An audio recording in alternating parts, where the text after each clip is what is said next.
तर मित्रांनो, मी तुम्हाला या सेशनमध्ये वेक्टर्स या चॅप्टर विषयी सांगणार आहे. हा वेक्टर चॅप्टर एमएसटीसीईटी, जेईई एक्झामिनेशन आणि एनडीए एक्झामिनेशन साठी खूप महत्वाचा आहे. ओके, तर तुम्ही या चॅप्टरचा वेटेज किती आहे, किती मार्कांसाठी हा विचारला जातो एक्झामिनेशन मध्ये, या वेगवेगळ्या एक्झामिनेशन मध्ये, हे तुम्हाला माहिती असेल. ओके, तर मला हे सांगायचं होतं. तर आपण हा जो चॅप्टर आहे, हा चॅप्टर आपण चालू करतोय. या चॅप्टर मध्ये मी तुम्हाला, जर तुम्हाला तुम्ही बोर्डाच्या एक्झामिनेशन मध्ये जो अभ्यास केला तो जर तुमच्या लक्षात नसेल, आठवत नसेल, तर हा जे इंट्रोडक्टरी लेक्चर आहे आपलं, यामध्ये तुम्हाला मी पूर्णपणे रिव्हिजन करून घेणार आहे. त्यामुळे तुम्ही हे जे सेशन आहे, आजचा जो व्हिडिओ आहे, हा शेवटपर्यंत मिस करू नका आणि हा पूर्ण व्हिडिओ तुम्ही पहा. तर आपण चालू करूया वेक्टरचं कन्सेप्ट. या चॅप्टर मध्ये आपण काय काय पाहणार आहोत ते मी तुम्हाला पहिल्यांदा सांगतो. या चॅप्टर मध्ये आपण सुरुवातीला पाहणार आहोत representation of vector, collinearity and coplanarity of the vector, addition of vectors, product of two vectors, subtraction of vectors, scalar triple product, multiplication of vector by scalar, vector triple product आणि linear combination, हे वेगवेगळे points आपण याच्यामध्ये पाहणार आहोत. तसंच हा chapter पूर्ण झाल्यानंतर तुम्हाला याच्यावर असाइनमेंट्स आणि मॉक टेस्ट दिल्या जातील. त्यामुळे हा व्हिडिओ तुम्ही व्यवस्थितपणे पहा आणि काही जर तुम्हाला डाऊट असेल तर कॉमेंट बॉक्स मध्ये टाका. तर स्टेप बाय स्टेप की आपण पहिल्यांदा पाहूया की रिप्रेझेंटेशन ऑफ वेक्टर्स म्हणजे काय, की त्यामध्ये एखादा वेक्टर हा रिप्रेझेंट कसा केला जाऊ शकतो ते आपण पहिल्यांदा पाहूया. ठीक आहे, ओके.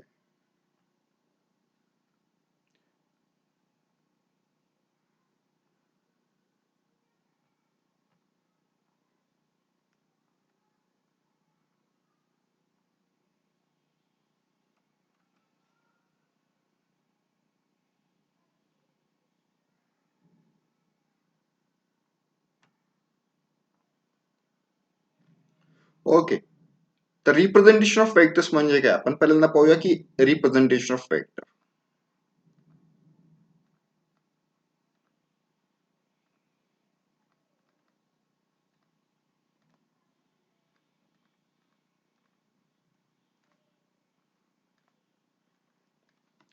तर आपण पाहूया की रिप्रेझेंटेशन ऑफ वेक्टर्स म्हणजे काय.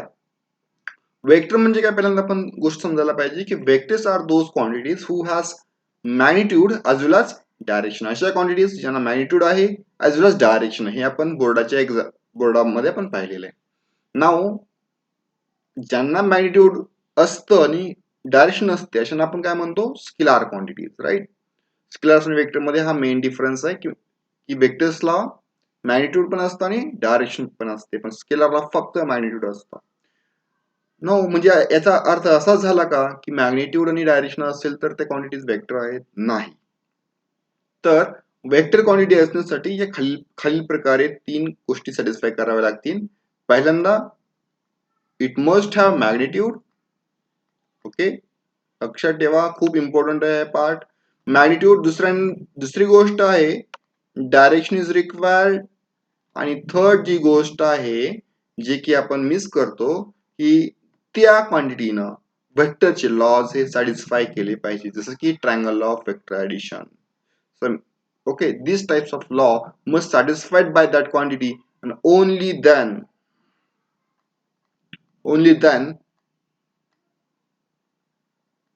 that quantity is a vector quantity.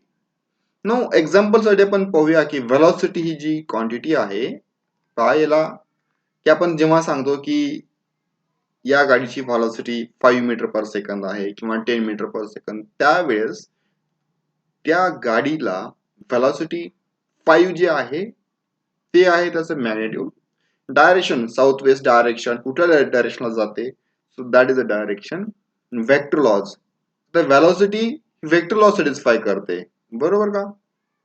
ए पासून बी ला गेला, बी पासून सी ला गेला, तर बरोबर ए इथून जर इथपर्यंत गेला, सपोज ए टू बी गेला, बी टू सी गेला, तर ए टू सी म्हणजेच ऍक्च्युली काय असतो, हा this is a triangle law of vector addition. आपण बोर्डामध्ये पाहिलं. आपण परत पाहणार आहोत की हा triangle law of vector addition आपण कशा प्रकारे करतो. तसंच polygon law of vector addition, वेगवेगळे लॉज आहेत, आपण स्टेप बाय स्टेप जाऊया.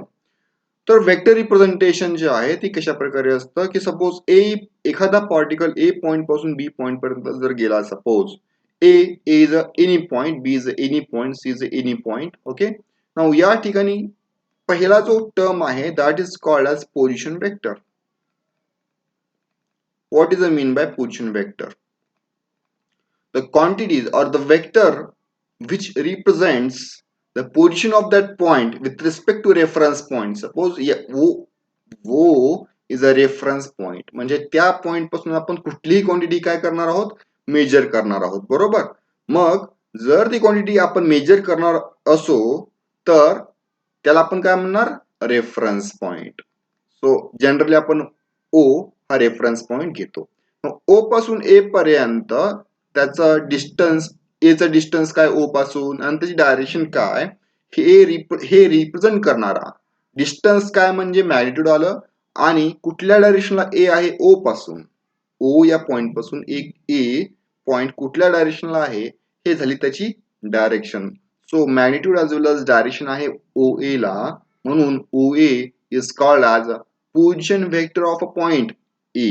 बी साठी पण सेम रूल आहे बी ओ पासून किती दूर आहे आणि कुठल्या डायरेक्शनला आहे बरोबर म्हणजे किती दूर आहे म्हटल्यावर मॅग्निट्यूड आणि कुठल्या डायरेक्शनला आहे म्हटल्यावर त्याची direction magnitude plus direction so O B this represents हा रिप्रेझेंट काय करेल त्याची position vector of the point B.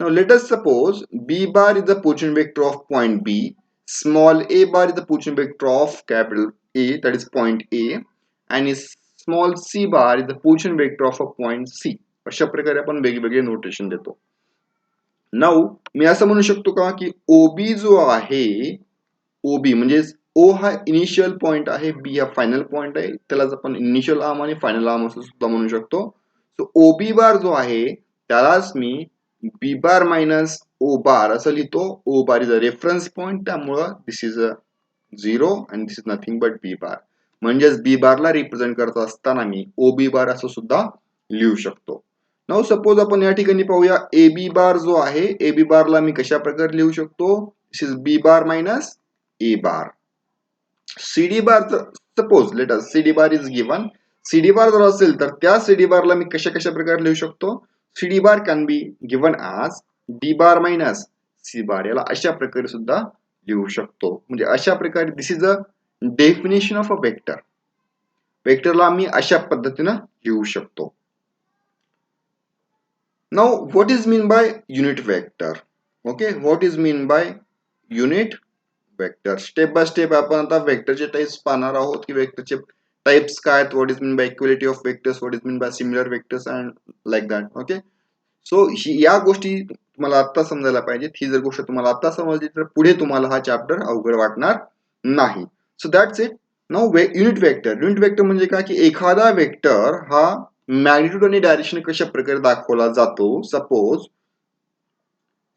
माझ्याकडे ए बार हा एक एनी वेक्टर आहे तर ए बारचं मॅग्निट्यूड जे आहे मॅग्निट्यूड दाखवण्यासाठी मी त्याला मॉड ऑफ ए बार असं लिहितो इनटू त्याची डायरेक्शन म्हणजेच angle suppose A cap is a unit vector along the direction of A bar suppose A bar म्हणजे example suppose this is a A bar असेल तर याच्या डायरेक्शन मध्ये युनिट मॅग्निट्यूडचा हा ए कॅप असतो त्याच्याच डायरेक्शन मध्ये पण ज्याची की लेंथ किंवा मॅग्निट्यूड हे 1 युनिट असतं that quantity is called as unit vector म्हणजे त्याचं मॅग्निट्यूड किती असायला पाहिजे magnitude must be 1 okay so so A cap म्हणजेच काय युनिट वेक्टर नाउ रिमेंबर ही जी आहे ही आहे स्केलार क्वांटिटी मॅग्निट्यूड आहे ही काय आहे वेक्टर क्वांटिटी स्केलार क्वांटिटी आणि वेक्टर क्वांटिटी मिळून काय तयार होते vector quantity remember don't forget it okay so moving towards next actually no आपण पाहूया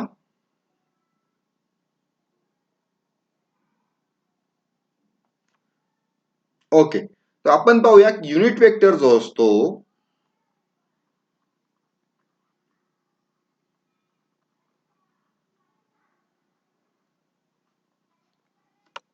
नाउ आपण पाहूया की युनिट वेक्टर जो असतो तो कॅल्क्युलेट कसा करायचा असतो, की वेक्टर क्वांटिटी रिप्रेझेंट कशी करायची वेगवेगळ्या कोऑर्डिनेट सिस्टीम्स मध्ये.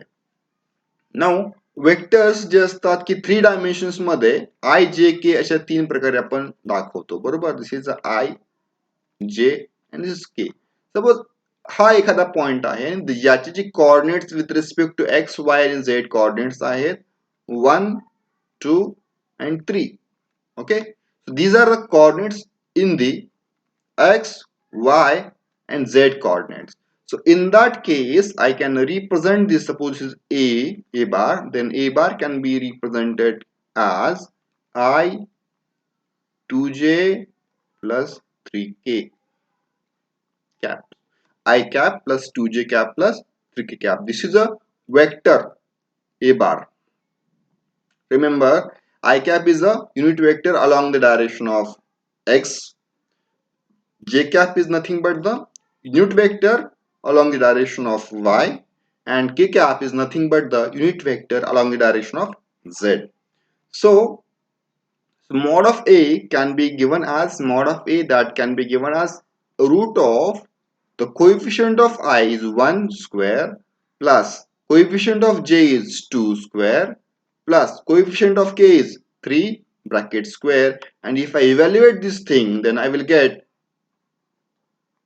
14 units, right.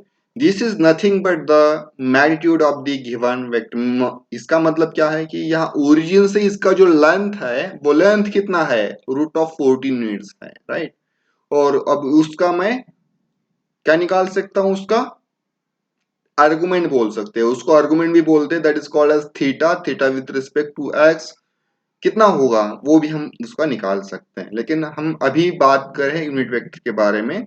लेकिन अब ये यूनिट वेक्टर है क्या, नहीं है. इसका जो मैग्नीट्यूड है वो यूनिट वेक्टर है क्या, नहीं है. तो यूनिट वेक्टर बनाने के लिए क्या करना पड़ेगा, कोई भी वेक्टर दिया होगा, suppose this is any vector and I need to make the unit vector of that vector, then what is the formula.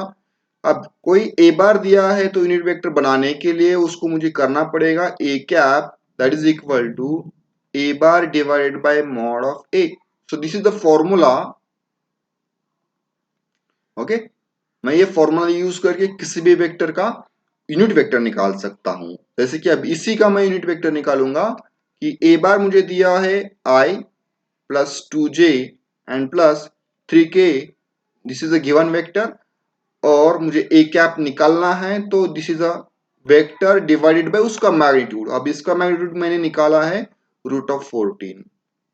So this is nothing but the unit vector of a given vector. इतना easy है कि बस ठीक है.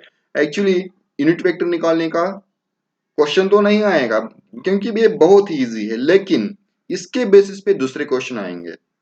Okay, unit vector, क्योंकि किसी भी vector को unit vector से यदि हम मल्टीप्लाई करते हैं तो उसका मैग्नीट्यूड चेंज होता नहीं, लेकिन उसका डायरेक्शन में चेंज बिल्कुल होता है.